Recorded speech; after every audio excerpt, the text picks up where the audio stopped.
ಶ್ರೀಮತೆ ರಾಮಾನುಜಾಯ ನಮಃ. ಶ್ರೀಮದನಂತಾರ್ಯ ಮಹಾಗುರವೇ ನಮಃ. ಶ್ರೀಮದ್ವರವರ ಮುನಯೇ ನಮಃ. ನಾವು ಈ ದಿನ ಶ್ರೀ ವಿಷ್ಣು ಸಹಸ್ರನಾಮದ 9ನೆಯ ಭೂತ ಭಾವನಃ ಎಂಬ ತಿರುನಾಮದ ಅರ್ಥವನ್ನ ತಿರುಮಳಿಶೈ ಆಳ್ವಾರ್ ಜೊತೆ ಅನುಭವಿಸೋಣ. ಆಳ್ವಾರ್ಗಳು ಅಂದ್ರೆ ಅವರು ಶ್ರೀಮನ್ನಾರಾಯಣನ ಭಕ್ತಿ ಸಾಗರದಲ್ಲಿ ಮುಳುಗಿದವರು ಅಂತ ಅರ್ಥ. ಆಳ್ವಾರ್ಗಳು 10 ಜನ. ಅವರೆಲ್ಲರೂ ದಕ್ಷಿಣ ಭಾರತದಲ್ಲೇ ಅವತಾರ ಮಾಡಿದ್ರು. ಅವರು ಒಬ್ರೊಬ್ರು ಒಂದೊಂದು ನಿತ್ಯ ಸೂರ್ಯ ಅವತಾರ ಅಂತಾನೆ ಹೇಳ್ತಾರೆ. ಭಗವಂತನ ಆಯುಧಗಳು, ಅವನ ವನಮಾಲಿಕೆ, ಅವನ ಕೌಸ್ತುಭಮಣಿ, ಈ ರೀತಿ 10 ಜನ ಯಾರ್ಯಾರು ಅಂತ ನೋಡೋಣವಾ? பொய்கை ஆழ்வார், பூதத்தாழ்வார், பேயாழ்வார், திருமழிசை ஆழ்வார், நம்ம ஆழ்வார், குலசேகர ஆழ்வார், பெரிய ஆழ்வார், தொண்டரடிப்பொಡಿ ಆಳ್ವಾರ್, ತಿರುಪ್ಪಾಣ ಆಳ್ವಾರ್, ತಿರುಮಂಗೈ ಆಳ್ವಾರ್. ಇವರ ಜೊತೆ ಇನ್ನೂ ಇಬ್ರು ಬರ್ತಾರೆ, ಮಧುರ ಕವಿ ಆಳ್ವಾರ್ ಮತ್ತೆ ಆಂಡಾಳ್. ಇವರಿಬ್ಬರನ್ನ +2 ಅಂತ ಯಾಕೆ ಸೇರಿಸ್ತೀವಿ ಅಂದ್ರೆ ಅವರೆಲ್ಲ ಬೇರೆ ಆಳ್ವಾರ್ಗಳಿಗೆ ಅನುಸರಿಸಿದಂಥವ್ರು. ಈಗ 4ನೇ ಆಳ್ವಾರ್ ಯಾರು? ತಿರುಮಳಿಶೈ ಆಳ್ವಾರ್. ಅವರು ತಿರುಮಳಿಶೈ ಅನ್ನೋ ದಿವ್ಯ ದೇಶದಲ್ಲಿ ಅವತಾರ ಮಾಡಿದ್ರು. ತಿರುಮಳಿಶೈ ಚೆನ್ನೈ ಪಕ್ಕದಲ್ಲೇ ಇದೆ. ಈ ಆಳ್ವಾರು ಚಕ್ರಾಂಶ ಸಂಭೂತರು ಅಂತ ಹೇಳ್ತಾರೆ. ಅಂದರೆ ಭಗವಂತನ ಸುದರ್ಶನ ಚಕ್ರದ ಅವತಾರವೇ ತಿರುಮಳಿಶೈ ಆಳ್ವಾರ್ ಅಂತ. ಅವರು ಪಾಶುರಗಳು ಹಾಡ್ತಾ ಇರ್ತಾರೆ, ಮತ್ತೆ ಭಗವಂತನ ದಿವ್ಯ ದೇಶಗಳಿಗೆಲ್ಲ ಯಾತ್ರೆಯಾಗಿ ಹೊರಟಿರ್ತಾರೆ. ಸುಮಾರು ದಿವ್ಯ ದೇಶಗಳನ್ನೆಲ್ಲ ಮುಗಿಸ್ಕೊಂಡು ಅವರು ಕುಂಭಕೋಣಂ ಅನ್ನೋ ದಿವ್ಯ ದೇಶಕ್ಕೆ ಬರ್ತಾರೆ. ಕುಂಭಕೋಣಂ ಅನ್ನೋದನ್ನ ತಿರುಕುಡಂದೈ ಅಂತಾನೂ ಕರೀತಾರೆ. ಅಲ್ಲಿ ಭಗವಂತ ಶಾರ್ಂಗಪಾಣಿಯಾಗಿ ಸೇವೆ ಕೊಡ್ತಾನೆ. ಶಾರ್ಂಗ ಅಂದ್ರೆ ಭಗವಂತನ ಧನುಸ್ಸಿಗೆ ಶಾರ್ಂಗ ಅಂತ ಹೆಸರು. ಭಗವಂತ ಮಲಗಿರೋ ರಿಕ್ಲೈನಿಂಗ್ ಪೋಸ್ಟರ್ ಅಲ್ಲಿ ಇದ್ದಾನೆ. ಶಯನ ತಿರುಕೋಲಂ ಅಂತಾರೆ. ಅವನ ಆದಿಶೇಷನ್ ಮೇಲೆ ಪವಡಿಸಿದ್ದಾನೆ. ಸರಿ, ತಿರುಮಳಿಶೈ ಆಳ್ವಾರ್ ಸುಮಾರು ಏಪ್ರಿಲ್ ಮೇ ಅಂಥ ಟೈಮ್ನಲ್ಲಿ ಕುಂಭಕೋಣಂ ಬರ್ತಾರೆ. ನಾವಿವಾಗ ಚೈತ್ರ ಮಾಸ ಅಂತ ಹೇಳ್ತೀವಲ್ಲ, ತುಂಬಾ ಬಿಸಿಲು. ಆ ಬಿಸಿಲಿನಲ್ಲಿ ಅವ್ರ ಪಾಪ ಕಾಲ್ನಡಿಗೆಯಿಂದಾನೇ ಬರ್ತಾರೆ. ಪಾದರಕ್ಷೆ ಹಾಕೊಂಡಿರ್ತಾರೋ ಇಲ್ವೋ ಅದು ಗೊತ್ತಿಲ್ಲ. ಅವರು ಬರೋ ಟೈಮಿಗೆ ಸರಿಯಾಗಿ ಭಗವಂತನಿಗೆ ನೈವೇದ್ಯ, ಆ ಉಪಚಾರ ನಡೀತಾ ಇರುತ್ತೆ. ಫಸ್ಟ್ ಕ್ಲಾಸ್ ಸಕ್ಕರೆ ಪೊಂಗಲನ್ನ ಅರ್ಚಕರು ನೈವೇದ್ಯ ಮಾಡ್ತಾ ಇರ್ತಾರೆ. ಇನ್ನೂ ಶುರು ಮಾಡಿರಲ್ಲ. ಅಷ್ಟರೊಳಗೆ ತಿರುಮಳಿಶೈ ಆಳ್ವಾರ್ ದೇವಸ್ಥಾನ ಬಾಗ್ಲಲ್ಲಿ ನಿಂತು ಬಿಡ್ತಾರೆ. ಈಗ ಭಗವಂತ ಇನ್ನೇನು ಸ್ವೀಕರಿಸಬೇಕು ಆ ಸಕ್ಕರೆ ಪೊಂಗಲನ್ನ. ಆಗ ಆ ಭಗವಂತ ಎಲ್ಲ ತಿಳಿದವನು, ಅವನಿಗೆ ಗೊತ್ತು ಒಬ್ಬ ಭಕ್ತ ಅಲ್ಲಿ ಬಾಗಿಲಲ್ಲಿ ಕಾಯ್ತಾ ಇದ್ದಾನೆ ಅಂತ. ಸೊ ಅರ್ಚಕರಿಗೆ ಭಗವಂತ ಹೇಳ್ತಾನೆ, ಅರ್ಚಕರೇ ಸ್ವಲ್ಪ ನಿಲ್ಲಿ, ನನಗೆ ನೈವೇದ್ಯ ಇವಾಗಲೇ ಮಾಡಬೇಡಿ. ನನ್ನ ಭಕ್ತ ಅಷ್ಟು ದೂರದಿಂದ ನಡ್ಕೊಂಡು ಬಂದಿದ್ದಾನೆ, ಹಸ್ದಿದ್ದಾನೆ, ಸುಸ್ತಾಗಿದ್ದಾನೆ. ಅವನಿಗೆ ಮೊದಲು ಸಕ್ಕರೆ ಪೊಂಗಲನ್ನು ಕೊಟ್ಟು ಆಮೇಲೆ ನನಗೆ ಕೊಡಿ ಅಂತ ಹೇಳ್ತಾರೆ. ಅರ್ಚಕರಿಗೆ ಆಶ್ಚರ್ಯ, ಈ ರೀತಿ ಯಾವ ದೇವರು ನಿಯಮನ ಕೊಟ್ಟಿಲ್ಲ, ನಿಯಮಿಸಿಲ್ಲ. ಏನಪ್ಪ, ಮೊದಲು ಭಗವಂತನ ಪ್ರಸಾದ ತಾನೇ ನಾವು ತಗೋಬೇಕು. ಆದರೆ ಭಗವಂತನ ಇಚ್ಛೆ, ಅವನು ಸರ್ವಸ್ವತಂತ್ರ. ಅವನು ಹೇಳಿದಂಗೆ ನಾವು ಕೇಳಬೇಕು. ಅವನೇನಾದ್ರೂ ಬಂದು ನಿನಗೆ ಉಪಚಾರ ಮಾಡ್ತೀನಿ ಅಂದರೆ ನಾವು ಸುಮ್ಮನೆ ಇರೋಕ್ಕಾಗತ್ತಾ? ಉಪಚಾರ ಮಾಡಿಸ್ಕೋಬೇಕು. ನಾವು ಅವನಿಗೆ ಉಪಚಾರ ಮಾಡಿದಾಗ ನಮಗೆಷ್ಟು ಒಂದು ಪ್ರೀತಿ ಸಂತೋಷ ಸಿಗುತ್ತೋ, ಅದೇ ರೀತಿ ಭಗವಂತನಿಗೂ ಭಕ್ತರಿಗೆ ಉಪಚಾರ ಮಾಡೋದ್ರಲ್ಲಿ ತುಂಬ ಆಸೆ.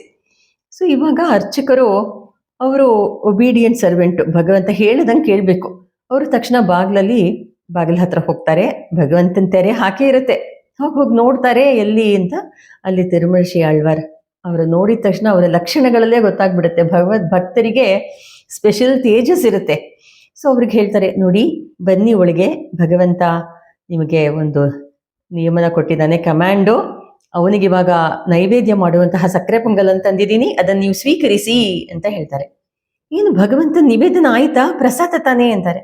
ಇಲ್ಲ ಇಲ್ಲ, ಇನ್ನೂ ನಿವೇದನ ಆಗಿಲ್ಲಪ್ಪ, ಇದನ್ನು ನೀವು ತಗೋಬೇಕಂತೆ ಅಂತ. ಅಯ್ಯೋಯ್ಯೋ, ನಾನು ಆ ಉಪಚಾರ ಎಲ್ಲ ಮಾಡಲ್ಲ, ಅವನಿಗೆ ನಿವೇದನ ಆಗಿದ್ದ ಶ್ರೀ ಪ್ರಸಾದವನ್ನೇ ನಾನು ಸ್ವೀಕರಿಸಿದ್ದು. ನೋಡಪ್ಪ, ನೀನುಂಟು ಭಗವಂತ ಉಂಟು, ನೀವೇ ಬಂದು ವಿಚಾರಿಸಿ ಅಂತಾರೆ. ಸರಿ, ತಿರುಮಳಿಶೈ ಆಳ್ವಾರ್ಗೆ ಆ ಭಗವಂತ ಹತ್ರ ಒಂದು ಸ್ವಾತಂತ್ರ್ಯ ಉಂಟು. ಅವ್ರು ಭಗವಂತನ ಹತ್ರ ಹೋಗಿ ಕೇಳ್ತಾರೆ, ಹೇ ಭಗವನ್, ನೀನು ತಿಂದು ಉಳಿಸಿದ್ದನ್ನ ನಾವು ಉಚ್ಚಿಷ್ಟವಾಗಿ ನಾನು ಸ್ವೀಕರಿಸಬೇಕು. ಇದೇನಪ್ಪ ವ್ಯತ್ಯಾಸವಾಗಿದೆ, ಈ ರೀತಿ ನೀನು ಮಾಡಬಾರ್ದು ಅಂತ ಹೇಳ್ತಾರೆ. ಆಗ ಭಗವಂತ ತಿರುಮಳಿಶೈ ಆಳ್ವಾರ್ಗೆ ಒಂದು ವಿಷಯವನ್ನು ತಿಳಿಸ್ತಾನೆ. ತಿರುಮಳಿಶೈ ಆಳ್ವಾರೇ, ನೀವು ನಿಮಗೆ ಹಸುವಾದಾಗ ನೀವೇನು ಮಾಡ್ತೀರಾ ಹೇಳಿ? ನಿಮ್ಮ ಜೀವಾತ್ಮಕ್ಕೆ ಗೊತ್ತಾಗತ್ತೆ ನಿಮ್ಗೆ ಹಸಿವು ಅಂತ. ತಕ್ಷಣ ಹೋಗಿ ಏನಾದರೂ ತಿನ್ನಕ್ಕಿದೆ, ಒಂದು ಬಾಳೆಹಣ್ಣೋ ಊಟನೋ ಏನು ರೆಡಿ ಆಗಿರುತ್ತೋ ಅದನ್ನು ನೀವು ತಿಂದು ನಿಮ್ಮ ದೇಹಕ್ಕೆ ಸಂತೃಪ್ತಿಯಾಗ ಹಾಗೆ ಮಾಡ್ತೀರಾ. ನಿಮ್ಮ ದೇಹದ ಆರೋಗ್ಯ ನೋಡ್ಕೊಳ್ಳೋದು ಯಾರು? ನಿಮ್ಮ ಜೀವಾತ್ಮ. ಅದೇ ರೀತಿ ನೋಡಿ, ಈ ಜೀವಾತ್ಮರೆಲ್ಲ ನನಗೆ ಶರೀರವಾಗಿದ್ದಾರೆ. ನನಗೆ ಶರೀರ ಪ್ರಾಯರಾದ ಜೀವಾತ್ಮರಿಗೆ ಹಸಿವಾದ್ರೆ ಅದನ್ನು ನಾನು ತಾನೇ ಊಟ ಕೊಟ್ಟು ಕಾಪಾಡಬೇಕು. ನೋಡಿ, ನಿಮ್ಮ ಶರೀರಕ್ಕೆ ನಿಮ್ಮ ಜೀವಾತ್ಮ ಹೇಗೆ ಊಟ ಕೊಡುತ್ತೋ ಅದೇ ರೀತಿ ನನ್ನ ಶರೀರವಾದ ನಿಮ್ಮ ಜೀವಾತ್ಮಕ್ಕೆ ನಾನು ಇವಾಗ ಊಟ ಕೊಡಬೇಕು, ಆವಾಗ ನನಗೆ ತೃಪ್ತಿ ಆಗತ್ತೆ ಅಂತ ಹೇಳ್ತಾರೆ. ಸರಿ ಆಳ್ವಾರೆ, ನಿಮಗೆ ತೃಪ್ತಿ ಆಯ್ತಲ್ಲ, ನಿಮಗೆ ತೃಪ್ತಿ ಆದರೆ ನೀವೇನು ಮಾಡ್ತೀರಾ? ನನ್ನನ್ನು ಬಂದು ಅನುಭವಿಸ್ತೀರಾ. ನನ್ನ ದಿವ್ಯಮಂಗಳ ಶರೀರದ ನನ್ನ ಸೌಂದರ್ಯವನ್ನೆಲ್ಲ ನೀವು ಅನುಭವಿಸಿ ನೀವು ನನಗೆ ಒಳ್ಳೆ ಪಾಶರಗಳನ್ನು ಹಾಡ್ತೀರಾ. ಅದಕ್ಕೋಸ್ಕರ ನನ್ನ ಕರ್ತವ್ಯ ಏನಂದರೆ ನನ್ನ ಶರೀರವನ್ನು ಕಾಪಾಡ್ಕೊಳ್ಳೋಕ್ಕೆ ನಾನು ಅದಕ್ಕೆ ಊಟ ಕೊಡಬೇಕು ಅಂತ ಭಗವಂತ ಹೇಳ್ತಾನೆ. ನೋಡಿ, ಭಗವಂತ ಎಂಥ ಕರುಣಾಮಯಿ. ಅವನಿಗೆ ತನ್ನ ಶರೀರ ಪ್ರಾಯರಾದ ನಮ್ಮ ಜೀವಾತ್ಮರಿಗೆಲ್ಲ ಆರೋಗ್ಯವಾಗಿ ಇರಿಸೋದೇ ಅವನ ಕರ್ತವ್ಯ. ಇವಾಗ ಅವನು ನಮ್ಮನ್ನೆಲ್ಲ ಸೃಷ್ಟಿ ಮಾಡಿದವರಿಗೆ ಊಟ ಕೊಟ್ಟು ಕಾಪಾಡೋದು ಅವನ ಕರ್ತವ್ಯ ತಾನೇ. ಅದಕ್ಕೆ ಭೂತ ಭಾವನಃ ಅಂದರೆ ಅವನು ಸೃಷ್ಟಿ ಮಾಡಿದ ಪ್ರತಿಯೊಂದು ಜೀವಾತ್ಮರಿಗೂ ಊಟ ಕೊಟ್ಟು ಆರೋಗ್ಯವಾಗಿ ಇಡೋದು ಅವನ ಕರ್ತವ್ಯ. ಸೊ ತಿರುಮರ್ಷಿ ಆಳ್ವಾರು ಭಗವಂತನ ನಿಯಮ ಅಂದರೆ ಅವನು ಸ್ವತಂತ್ರ, ಅವನು ಹೇಳಿದಂಗೆ ನಾವು ಕೇಳಬೇಕು ಅಂತ ಅದನ್ನು ಅವರು ಸ್ವೀಕರಿಸ್ತಾರೆ. ಸಕ್ಕರೆ ಪೊಂಗಲನ್ನ ಭಗವಂತನಿಗೆ ಏನು ಖುಷಿ ಅಂದರೆ ಭಕ್ತರು ತಿಂದಿದ್ದು ತಾನು ಉಣವಾಗಿ ತಗೊಳಕ್ಕೆ ಅವನಿಗೆ ತುಂಬ ಸಂತೋಷ. ತಿರುಮರ್ಷಿ ಆಳ್ವಾರನ್ನು ಸ್ವೀಕರಿಸಿದಂತ ತಾನು ಆಮೇಲೆ ಆ ಉಚ್ಚಿಷ್ಟವನ್ನು ತಾನು ಸ್ವೀಕರಿಸ್ತಾನೆ.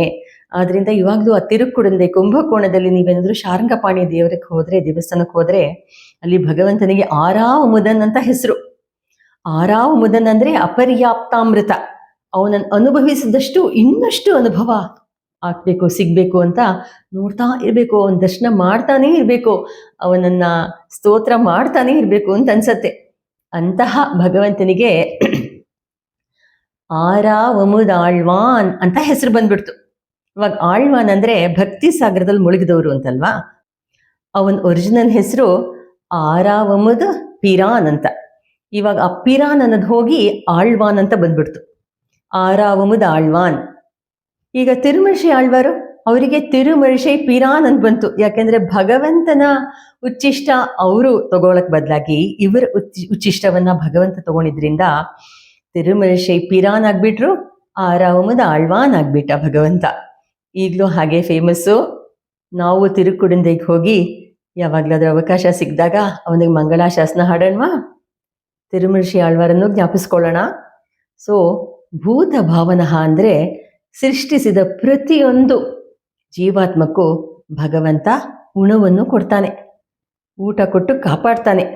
ಸೊ ನಾವು ಪ್ರತಿದಿನ ಭಕ್ತಿಯಿಂದ ಭೂತ ಭಾವನಾಯ ನಮಃ ಅಂತ ಪಠಿಸಿದರೆ ಭಗವಂತ ನಮಗೂ ಒಳ್ಳೆ ಆರೋಗ್ಯವಾದ ಉಣವು ಊಟ ಕೊಟ್ಟು ಮತ್ತು ಒಳ್ಳೆ ಚಿಂತನೆಗಳನ್ನು ಕೊಟ್ಟು ಎಲ್ಲ ವಿಷಯದಲ್ಲೂ ಅಭಿವೃದ್ಧಿ ಆಗೋ ಹಾಗೆ ಭಗವಂತ ಮಾಡ್ತಾನೆ. ನೆಕ್ಸ್ಟು 10ನೇ ತಿರುನಾಮ ಭೂತಾತ್ಮ. ಅದನ್ನು ನೆಕ್ಸ್ಟ್ ಎಪಿಸೋಡಲ್ಲಿ ಅನುಭವಿಸೋಣ. ಸರ್ವಂ ಶ್ರೀಕೃಷ್ಣಾರ್ಪಣಮಸ್ತು.